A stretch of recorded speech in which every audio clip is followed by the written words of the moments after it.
Good afternoon, everyone. I'm Vince with the Pennsylvania Association of Mutual Insurance. Welcome to this installment of the PAMIC panel. I have to tell you that once again, it's very nice to be with you. I want to give you a takeaway if you don't. We're looking at what program items to insert for 2017. What would be of value to you? What resources bring on PAMIC panel that would be for you and your staff? Some of the suggestions made would be to some of the governor's office, his vision for 2017 versus legislative leaders, and Pennsylvania's fire commissioner has also expressed a desire to be on the panel or other. And obviously, the insurance commissioner on the panel, and so he'd have a lot to say. So, bottom line is, please contact PAMIC if you have or suggestions as to how we can make the PAMIC better for you next year. Now, a word from our sponsor, or from that, I'll be the sponsor. I just wanted to recognize those who the PAMIC panel and the association bring this type of programming to you. Ryan Assessed Asset Management, Steam Boiler, Munich Re, Jen Re, Guy Carpenter. Now, let's get started. Boy, what an election. I'm kind of a political junkie. I bring myself to watch the third debate. There was just so much and unfortunately, I'm told that was one of the three. Today we're going to talk about politics. We're also going to talk about the aftermath from the election cycle. Now, today, Christopher Nicholas is a veteran Republican strategist. Now, by veteran, that means that we have to see his scars. He probably would have numbered them. Absolutely. And of course, he has a political pedigree. I'm not mistaken, you stopped in Pennsylvania? Bucks County board. And that means in Bucks County, it's interesting politics. But also, you had some involvement with Senator Specter? I did. I was on Senator Specter in 1992 and 1998 campaigns. I was his campaign manager in 2004 and 2009. So, association with the late Alan Specter. Okay. And easily, he did change his politics. Certainly credited as being one of the most bipartisan Pennsylvania's had in its history. I would say he's party at the end, not politics. That's how he saw it anyway. It's an interesting. Just as there may Blue Dog Democrats in Pennsylvania are newly identified Republicans, but they still maintain deals that they had when they were Democratic. Pennsylvania now. I talked to you when you were the to the Pennsylvania Business Council. I was the political director there. That group merged into the PA Chamber. I'm back doing political consulting company Eagle Consulting Group, eagle.com, which I've been doing since the early 90s. Well, on the Eagle Consulting website, I noted that not only are you involved in some Pennsylvania races, but also to work on a number of national non-Pennsylvania state races. Wow. Yeah, we usually do a couple non-Pennsylvania races. The emphasis is Pennsylvania. Did something in New York State. A lot of work in New Jersey over the years. So sometimes things just kind of walk in there, but the bulk of our work is in Pennsylvania. Well, I will tell you, knowing that you worked in New Jersey sometime off camera, I'll have you explain politics to me. But no, please don't. All right. That's a whole other show. That's a whole other show. Now, in terms of the political prognosticators, is it safe to say that just about everybody got it wrong? I think everybody got it wrong on the presidential level, included for many months ever since probably May when it became clear who the GOP nominee for president would be. I was voted often in saying that essentially there are enough angry white people in Pennsylvania to put Trump over the edge here in the state. As it turns out, quite frankly, they were. I think the big takeaway from this year's presidential race is that it was the range of folks in more rural after years of, in their shunned and ignored by Obama administration wanted change, and change they undertook for Donald Trump, even though a lot did not think he was necessarily qualified for. They wanted change, and obviously compared to Hillary, who wanted a third term of Obama, Donald Trump was the change. That's what people. When you look at the rural counties, and I classify 39 or 67 counties as primarily rural. In almost every case, that Trump got was 2, 3, 4, 8, 10 than what Romney got 4 years ago, and turnout was up. So what happens is you would come to our county with a 7,000 vote plurality instead of a 5,000 vote, and you run that through all these counties, and you get to the point where the state, if you're the Hillary Clinton, you committed malpractice by not putting enough effort into Michigan. But in Pennsylvania, they got their numbers. They got their numbers in Philadelphia. That Democrats really need to do up a big margin. I hope that holds. So they got their margin in Philadelphia. They got their margin in 3 of the first counties: Chester, Montgomery. They did not get their margins in Bucks County. They only won Bucks County for Clinton by 2,000 votes, or more than that. But if you look at the total, Hillary Clinton came out of 5 counties south of Pennsylvania up by more than 600,000 votes. And I think if you had asked the Democrats the day before, if this is what you get down here, would you? They all would have said yes. What no one is that the Tioga counties of the world, the counties of the world, the Venango counties of the Indiana counties, the Clinton counties did what I said earlier, had higher turnout. And then, for example, 4 years ago, they've gotten 65%. You've got 71, for example. So that allowed him to get past the edge in the Philadelphia TV market for the Democrats and propelled him to about an 80,000 plurality. What was also interesting at Senator Toomey's results, he had kind of a different cohort of voters. So he was 5 or 6 or 7 points behind Trump in some of the more rural counties. Not bad, but then ran 7, 8 past Trump in the Philadelphia area. There are so many more people that area. So he, I think, 14 or maybe 20,000 votes than Trump did in the state to me. Where they came from, it was a different spread than the president. And possibly some of the Republicans in southeast Pennsylvania that decided for Democrat stayed with Toomey by his perceived independence. That could be that. I did a deep dive into the results where I'm from is earlier. If you looked at some of the Republican towns, getting 4, 5, 6 points lower than you would have guessed, but then you see some of the Democrats, he was getting 4, 5, 6% more than you would have thought. So, for example, Trump underperformed in Central Bucks, which is more affluent Republican, performed in Lower Bucks, Town, which is a working class area. So you put things together. So that's why I said before that states would have different colors. This of counties within Pennsylvania would, and then also we saw kind of scramble. The two people recognized that 40% of the voters in the Philadelphia TV market. So that's just an animal there. That is East Coast, whereas in the central and part of the state, it's more Midwestern. So the people may be in the same party to different entities. Kind of an anomaly. Erie voted for Trump. Erie is possibly, if I had to stereotype of what a Democratic county would be, it would come close to qualifying, given its ethnic, historic blue-collar union, but yet for Trump.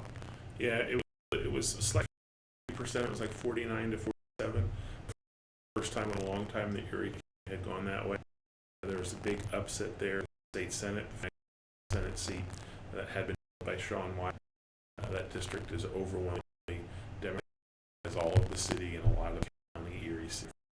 And for our viewers, you should note that it has an impact on the Pennsylvania Senate next year. Sean Wiley, up till now, minority chair of the Senate Bank Insurance Committee, which means the Democrats will have to come up with a chairman to represent when committee work starts in the legislative session. Talking to someone today, and 50 state Senate this year, all the people numbered seats ran, hence the 9th district. So now the Democratic down to 16 members. So you're going to have some being minority chairs of one committee because there's not enough of them. Because oftentimes the leadership chair or minority chair committee because the caucus work. So you could end up having a new minority chair of that committee, and might also be minority chair of something. Well, and I read on the wire today for you to check. Luzerne County is looking at a spot in the Democratic leadership. And if that is the case, then that brings up another for the environmental resources and energy. A lot of interesting over next year. Now, on the election, though, I was somewhat pleased that the Republicans were able to garner three Senate seats. Now, the first district, Cumberland County, Pat Vance. Now that has a Republican majority, so it was decided in the primary. Right, one. Yeah. So the big Senate, the 49th district in Erie that we talked about, 15th district, which is most of Dauphin and Harrisburg and all of Perry County. Democratic incumbent there, Rob Tepps, was a Senate operative, raised a lot of money, and he lost to John DeSantis, Republican nominee. That district, the 15th, is very even Steven when we look at performance. Often look at what happened in prior presidential. So if you take the 15th district as figured and look back at what they did in 2012, Obama and Romney tied 49.3%. And then in 14 in that district, Governor Corbett got 51%. So that on the razor's edge of going R or D. Another district switch located in County, the 35th, but that had been predicted to change. And then the Democrat, John Wozniak, retired in the summer. So that off most people's radars because with a nominee, Wayne Holk, assistant DA in Cambria County, having worked for a long time, and then the Democrat to find a new last minute. So that was to be expected to call again. So although the surprise on the side, I thought, was that Mark Ritz, the Democratic congressman in that district, before losing to Keith Rothfeld, Republican, it was rumored that he was going to go to that seat because at least he had the recognition. Yeah. And the Democrats said no. And I was surprised that the Department of Agriculture building saw Mark working on rural development in Pennsylvania. First of all, it's nice to know that someone always reinvented, but I was a little surprised he didn't get the Democrat for Cambria, Somerset, Bedford. Yeah, Cambria, Bedford, and Clearfield are in that district now. So the way it worked when retired off the ticket, the little Democratic got together and it's offered him. They went with Ed Cernick, who was a row officer in the county.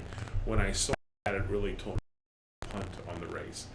If they were looking at it, they would have gone with a Mark Critt, who could have brought financial resources to bear. Nothing Cernick, but his budget wasn't on the line to be Cambridge County Controller, whatever he is, regardless of what happened in the state senate. And that part of the world went very Trump, and that's what helped in Erie County as well. The interesting thing about the 5th district, the one Perry County, most of Dauphin, is said 4 years. Obama and Romney were tied at 4-3 this year.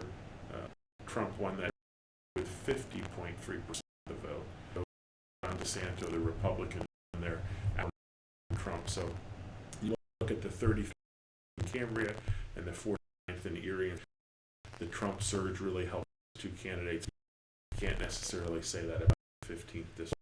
About the 15th, though, I've heard views on it, but one view is that the Democrats in Harrisburg, Dauphin County, simply not mobilize itself enough to generate the turnout that some of the Democrats expected. Perry County, more rural county, certainly for the Republican way. I think that's part. Any Democrat can look at urban area, what's turnout going to be, because so much of what it is. I can't believe could be surprised that urban African turnout went down this year. It's hard to think it would go any down. The first African American president ran for re-election and then was not out this time. So it went back to, I think, historic norms. And we've heard Democrat Rob Tepley. You look at Perry County, Teplett's got 27% of the. To me, he performed. I was surprised he got above 20s. So to me, the race was really in Derry Township, Hanover's, and Dauphin. Those areas came out, and Upper Dauphin especially went for Perry County. And again, it was not a blowout. One with like 51.7%, but the 15th is always kind of even Steven district. That's just the way it's drawn. Well, an interesting thing I know is that DeSanto is a builder, and the winner of the 49th Republican is also Laughlin. I'm sorry, also a builder. Some folks with construction background. Yeah, Laughlin was in the waste management business, previous business as well. So you both of those fellows who have strong backgrounds.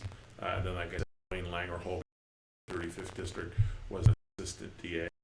He brings a law enforcement background to the Republican Senate caucus.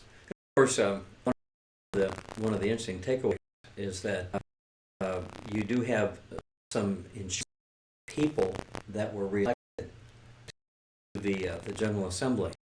One of them, John Eichelberg from Blair County, a friend to the mutual insurance industry. He was not up, but you had Senator Killian, Delaware County, producer's license, Senator Don Warren, majority chair of the Senate Banking and Finance Committee in a county. Now, the Killian case, as I understand, close. It was that district is 55% Delaware County, Democratic, and about 45% Chester County. Killian won in a special election there. Spring primary, they had primary and election, so he went from being a state rep, where he'd been for quite some time, being a senator. He was an incumbent senator, but kind of like with an asterisk. He was so brand new. Democrats put up a big challenge. A community organizer, the name of Marty Malloy. Give them credit, they organized their people. Killian fought in a district that I'm sure voted for Hillary Clinton. He managed to get a strong victory because Delaware County, Chester County Republicans too are to work hard because they know they can't take it for granted there. And of course, the import to the insurance industry is that will the Senate Banking Insurance Committee. Of course, Eichelberger is already on that. I noted in the House, when it comes to insurance, much change in the chairs. Majority Chair Tina Turner, Bedford County, and Minority Chair Tony DeLuca from Pittsburgh were opposed. Yep. And indeed, that's a great way to get victory, man. It's unopposed, yeah. And of course, they see now with Mike Reagan being related to the Pennsylvania, then that allows someone to fill a slot on the committee in the next go round. Of course, on the House side, the Republicans also gained. There was a close gain of 4. They lost one. So House Republicans 4 seats in the West. They beat Jarrett Gibbs, and they beat Tim Mahoney, and they won 2 open seats. One in County, one in Westmoreland. They're +4. Lost one, Dave Parker from the from Monroe County. Picked up one, so a net gain of and there is one in Lower Bucks County that I think the margin is less than 25 votes. So there's statutorily that overseas military are allowed to still come in and be part.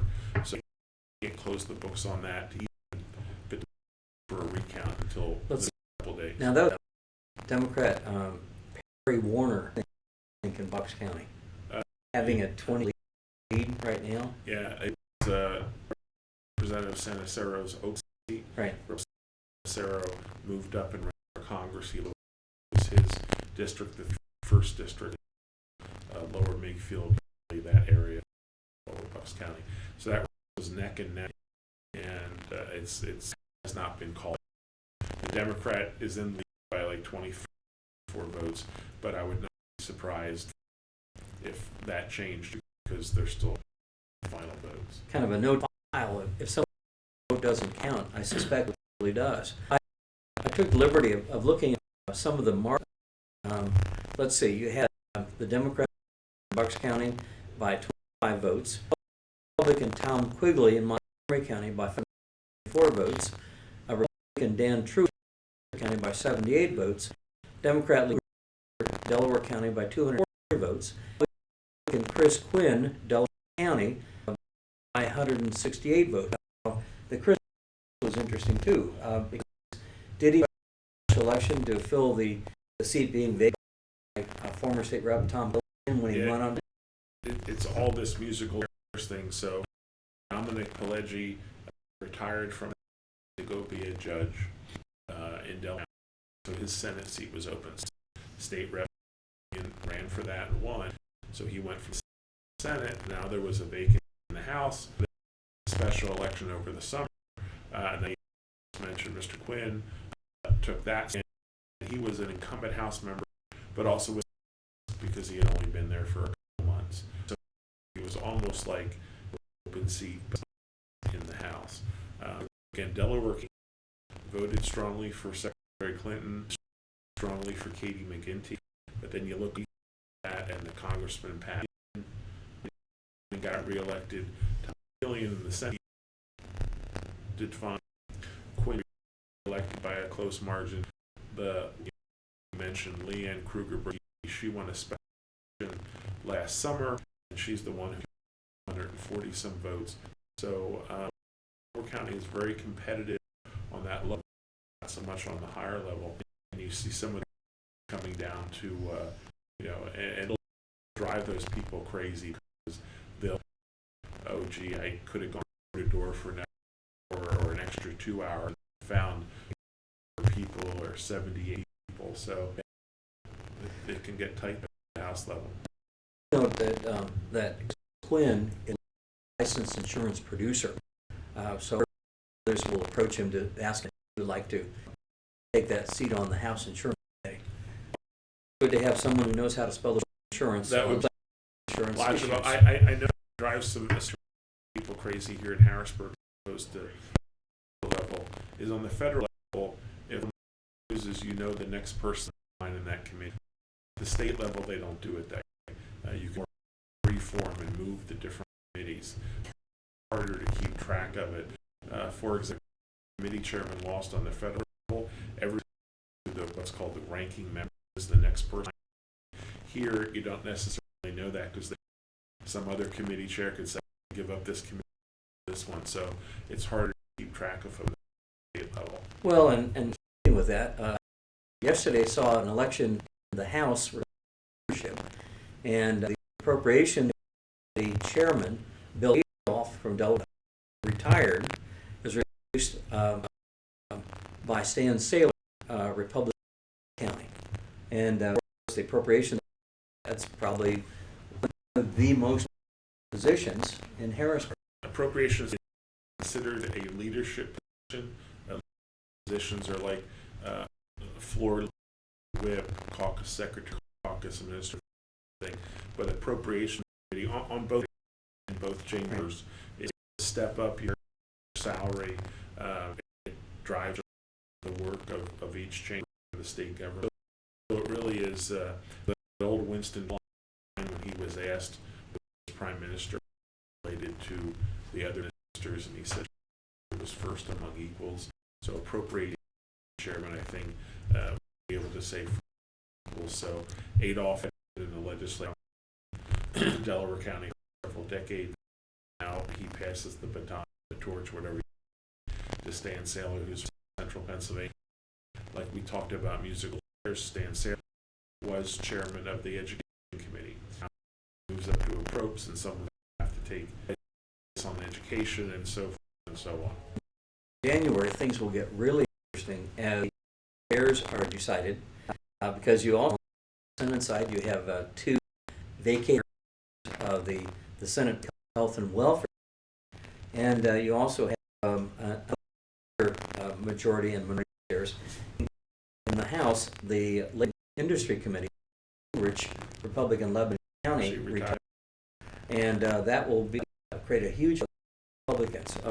Then again, if you're one of the Republicans, and some of the more Republicans, then you look at those things and wonder. And of course, that's It's that's more what, if your colleagues think you're one. yes. That's what it is. Sure, every state rep. Everyone until otherwise. Like to agree with you, I think is the difference. Kind of a little bit.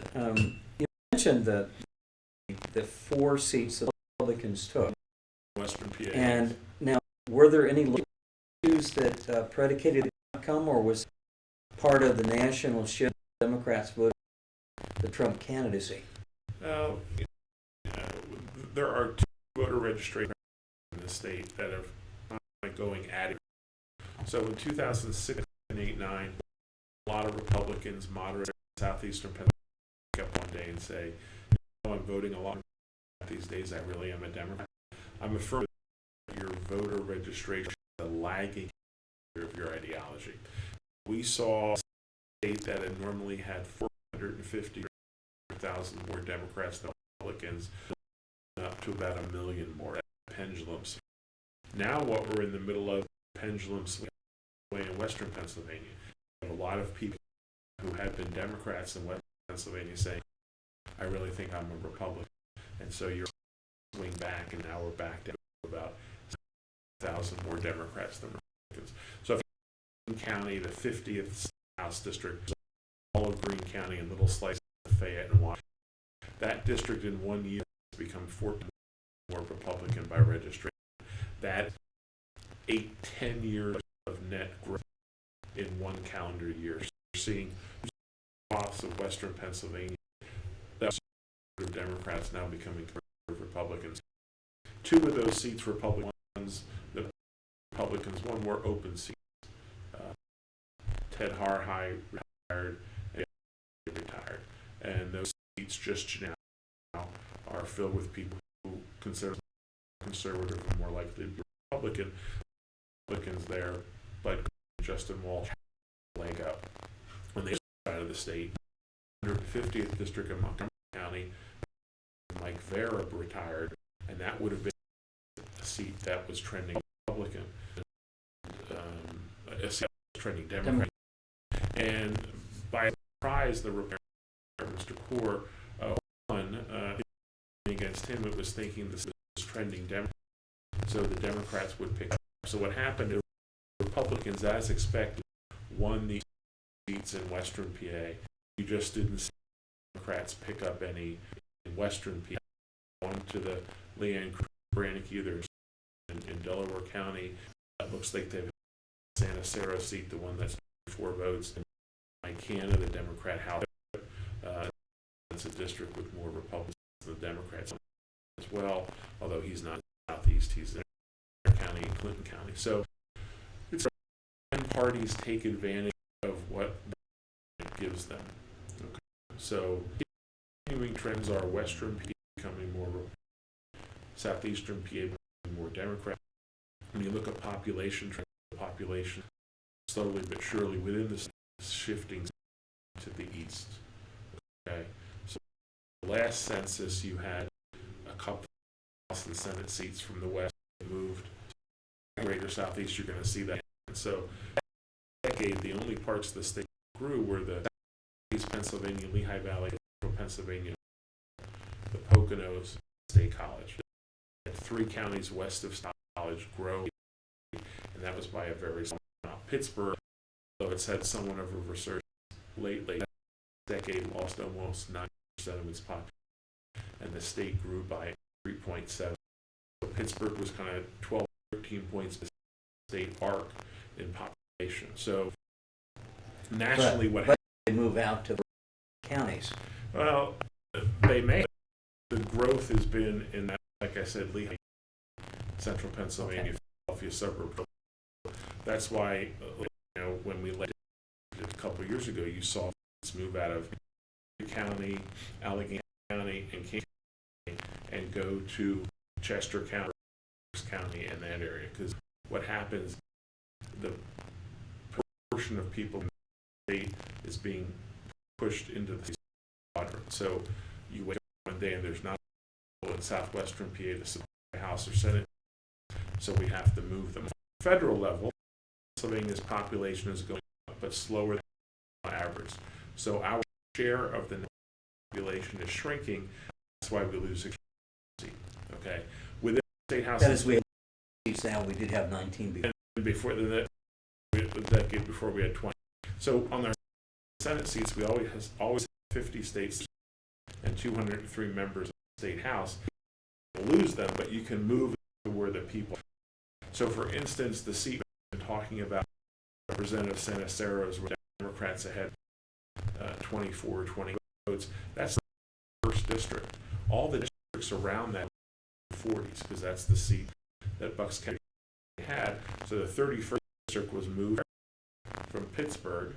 2 decades. They lost population growth, and that part of the county gained it. So you can always tell where the are because the numbers don't fall in order. A little bit of trivia for your listeners: the state start in Philadelphia at 1, their way up to Erie to 50. State house seats start at 1 Erie, their way up at 203 in Philadelphia, and that's because they didn't want people in the same House and Senate district number. But if you live in the Washington County of the 46th state, you are also in the 46th state Senate district. So for people in 8 or 9 towns in northern Washington, have the same house number and the same Senate number. Voting gets interesting, or at least a table conversation. 46. I'm voting 46. For. Are you voting for 46? One little note on Michael Poor. There's Mike Verb in Montgomery County. A financial planner, and bring a knowledge of financial planning to well. So again, I think that'll help the insurance.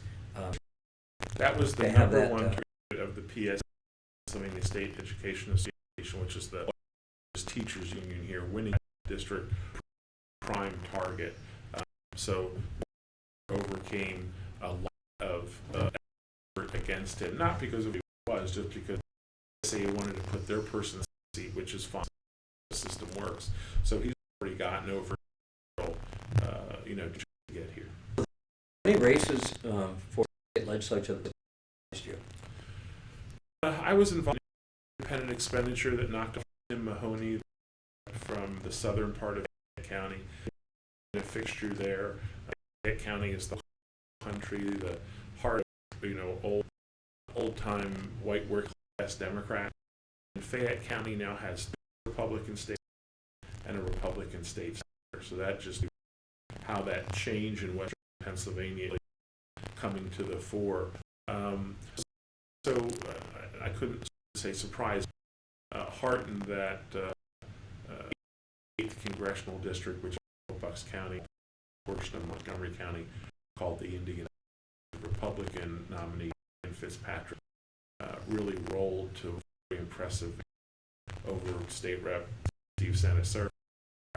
That district is kind of even Steven. Brian Fitzpatrick was trying to take over from him.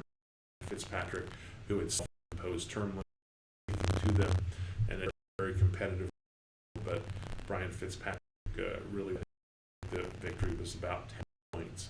It was really out of step with the District North, especially for an open the Democrats. I'm Put a lot surprised of that money in there. Brother Fisher didn't put his campaign slogan, vote for the name that you recognize.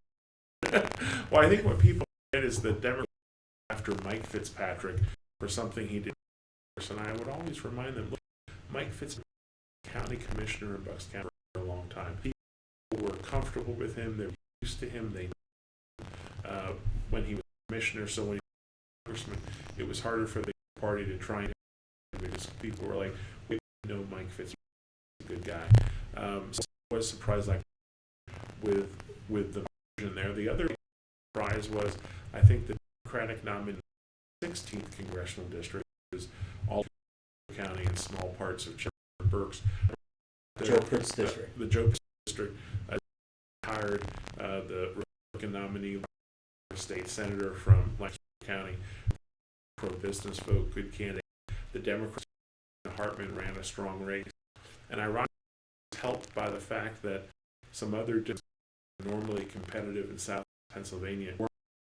So Democrats were looking for a part of their money, and the district wouldn't really warrant it yet. She was running a big race. So you saw outside money come in for and against the Democrat there, and that's something Pennsylvania are used to because that seat up was fairly reliably Republican. But again, when the seat pops up, you know it has to because the incumbent's retiring or so. Interesting to see how that goes. But level, when the campaign started, 13 House Republicans, 5 House Democrats. It's going to stay that. So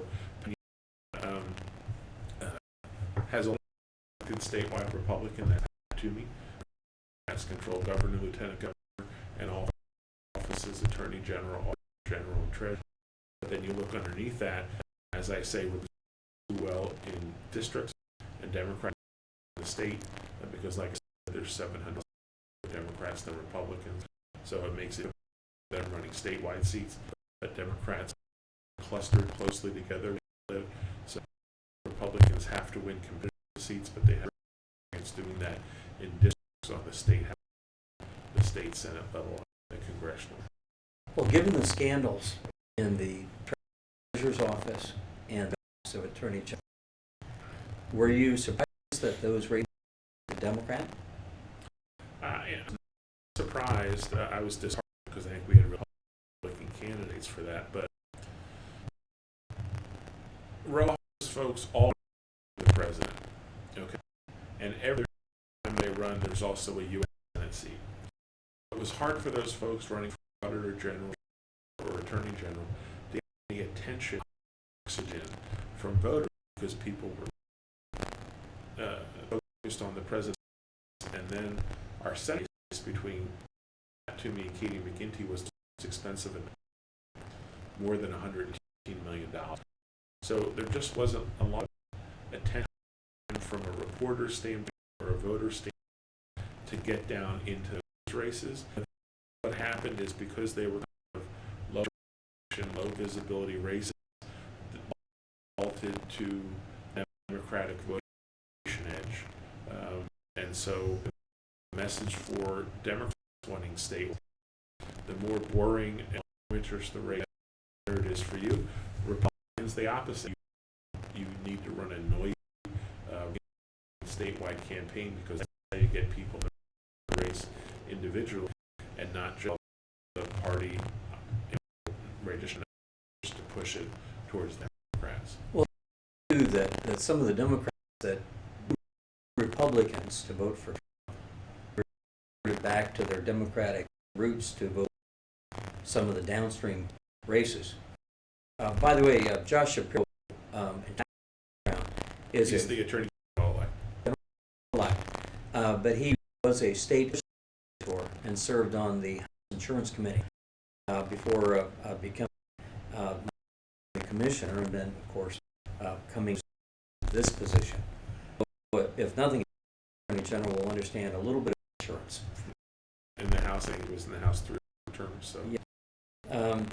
The other thing about Shapiro is that he was Obama's first transition team, And I read one of the reports today that said that he's been honored nationally to introduce Obama at one of the events. So Yeah, they had so the Bureau apparently has national they had a fair conference call a couple days ago.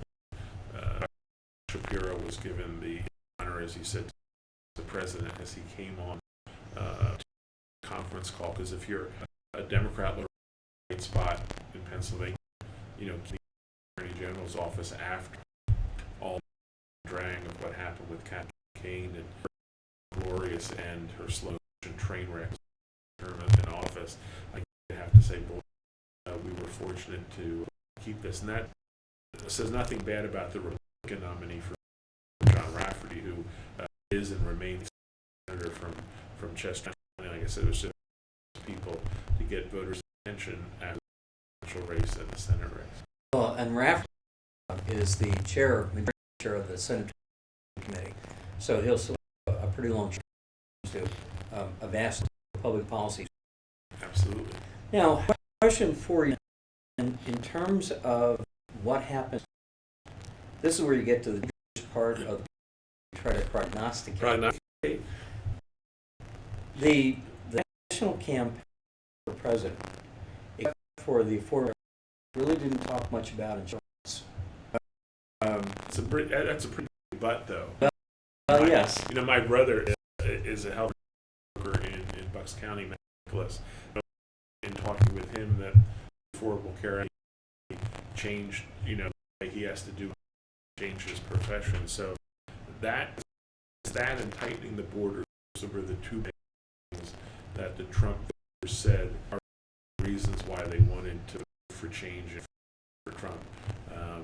Now, how long it took to pass Affordable Care, and then there were years, some of the law, and then a couple years later, things. So people who are looking for some automatic, it's just not the way the political works, and you know much better than I do how complicated the insurance world is. So, the president-elect said he wants to two, which one allows for conditions and one part allows the children to stay on their parents' policies until they're 6 or 27. So those are two big. Youngest is 21 years old. That will be good news. Exactly. Since she's graduated from college in December. I mean, when I went to college back in the 80s, my mom literally told me not allowed back in the house after graduation. I had my own health insurance. She didn't want to have to be getting hit by a truck, not being able to have, and then that falling to her and my dad. So I remember in the late 80s, after I got out of my student loan payment was $65, and my health insurance payment, John Alden, $4.79. Those were the days. Just worrying about. I was profiled in Klinger's back then as I was making my business. I referred to that as truck insurance. I got hit by a truck. They always covered it. Was the old $1,000 deductible, 20 to 5,000, 100% type of, which is when you're a 22-year-old guy, nothing's going to ever happen. Right. That was perfect for that. So I think people in your industry, health insurance, it is going to be because the president-elect has said he wants to change it to keep those two things. So how do you end it but keep those two things, and then you have to get it through the House, would be fairly easy. But getting it through there's 52 Republicans, Democrats, 2 independents, caucus with the that would be harder a lot of times. You can't do anything unless you have 60 votes.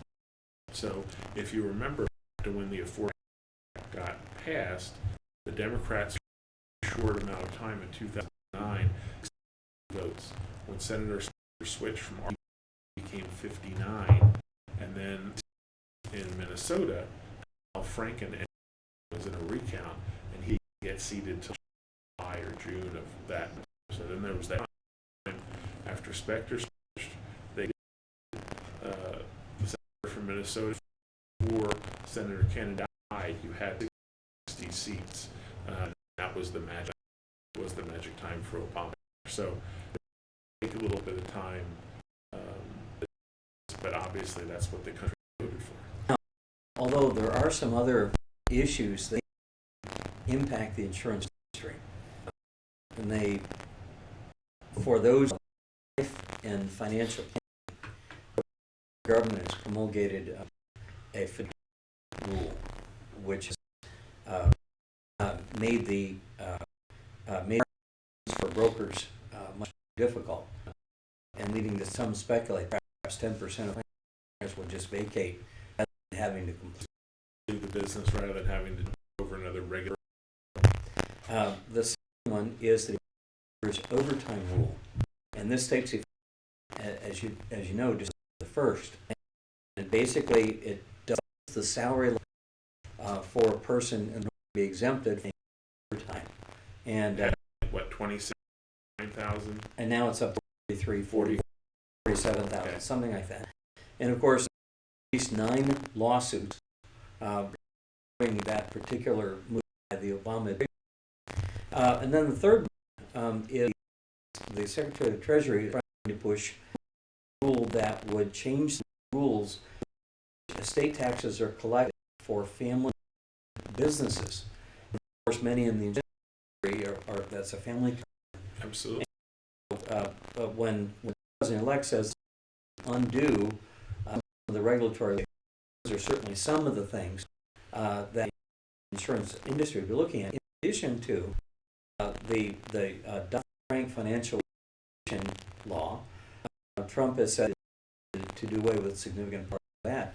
What I'd like to ask folks to know is that there's a office in there called the Federal Insurance Office.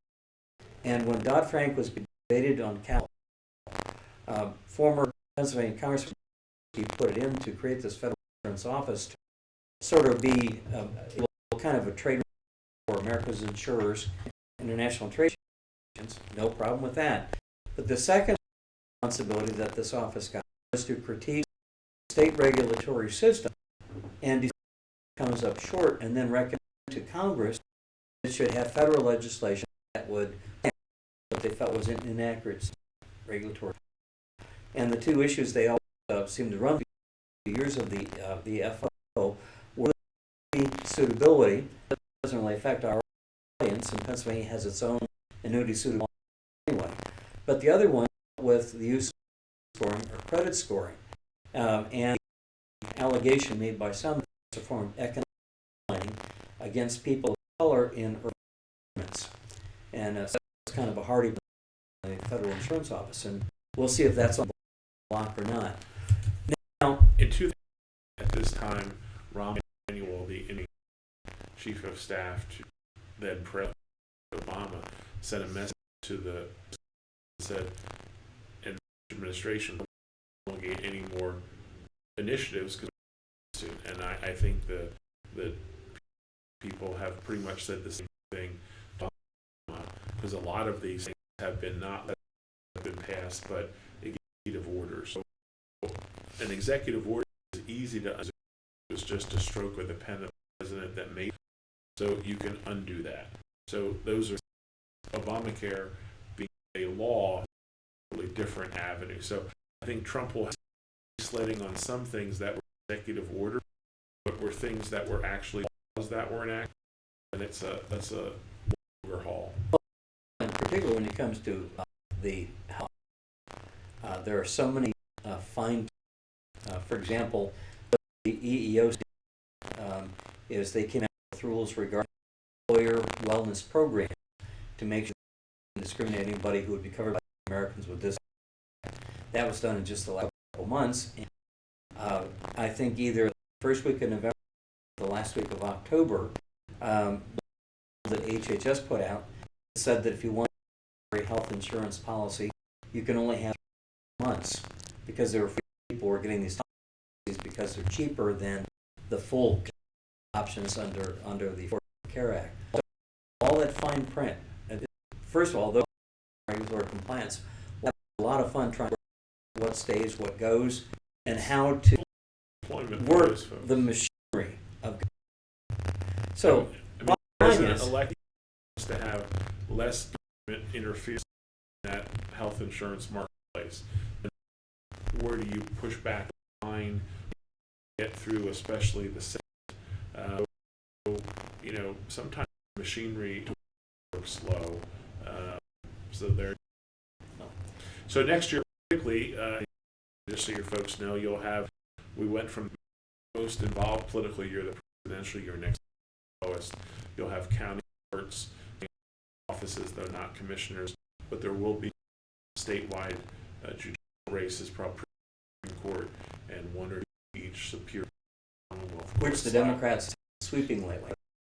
Correct. So it'll be interesting to see how the trends verge there, and whether that's who in 2015 5 with the judicial races, whether that happens. What has complicated that is they narrowly a constitutional referendum change the retirement age for state judges and magisterial district justices from 75. Some people who have to retire now have the option to say all of them will, but obviously they can. So there's some uncertainty now as to how many vacancies, because now the law has added another to the time that judges can serve. So they'll have to make that decision to stay or go. But at least they've got a line if they choose to stay. They can, yeah. And of course, next year we can deal with the state budget, deja vu all over again. Absolutely. And thankfully, conversation topic for a time. There you go.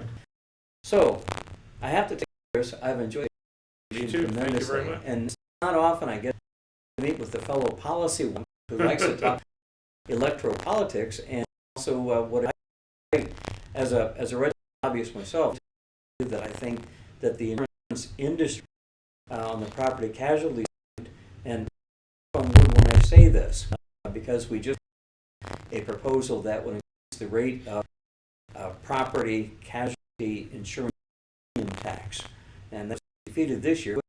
Good ideas as well as bad ideas have a tendency to resurface.